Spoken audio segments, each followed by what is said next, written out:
हरे कृष्णा, राधे राधे। सभी भक्तों को सादर प्रणाम। भक्तों, आज रसपान कीजिए माघ मास महात्म का 15वां अध्याय। दत्तात्रेय जी कहने लगे कि हे राजन, प्रजापति ने पापों के नाश के लिए प्रयाग तीर्थ की रचना की। सफेद और काली जल की धारा में स्नान का महात्म भली प्रकार सुनो। जो इस संगम में माघ मास में स्नान करता है वह गर्भ योनि में नहीं आता।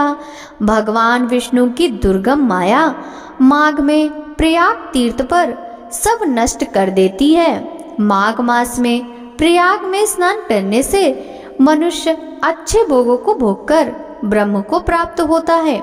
माघ मास तथा मकर के सूर्य में जो प्रयाग में स्नान करता है उसके पुण्यों की गिनती चित्रगुप्त भी नहीं कर सकता। 100 वर्ष तक निराहार रहकर जो पुण्य प्राप्त होता है वही फल माघ मास में 3 दिन प्रयाग में स्नान करने से होता है। जो फल 100 वर्ष तक योगाभ्यास करने से मिलता है।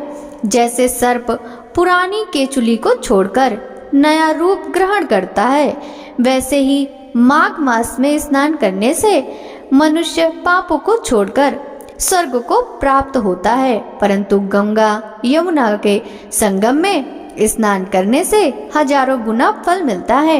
हे राजन, जिसको अमृत कहते हैं वह यह त्रिवेणी ही है। ब्रह्मा, शिव, रुद्र, आदित्य, मरुदगण, गंधर्व, लोकपाल, यक्ष, गुहक, किन्नर आदिमादि गुणों से सिद्ध तत्वज्ञानी ब्रह्माणी, पार्वती, लक्ष्मी, सची, नैना, दिति, अदिति, संपूर्ण देव पत्नियां तथा नागों की स्त्रियों घृताची, मेनका, उर्वशी, रंभा, तिलोत्तमा, अप्सरागण और सब पितर मनुष्यगण, कलयुग में गुप्त और सतयुग आदि में प्रत्यक्ष सब देवता माघ मास में स्नान के लिए आते हैं।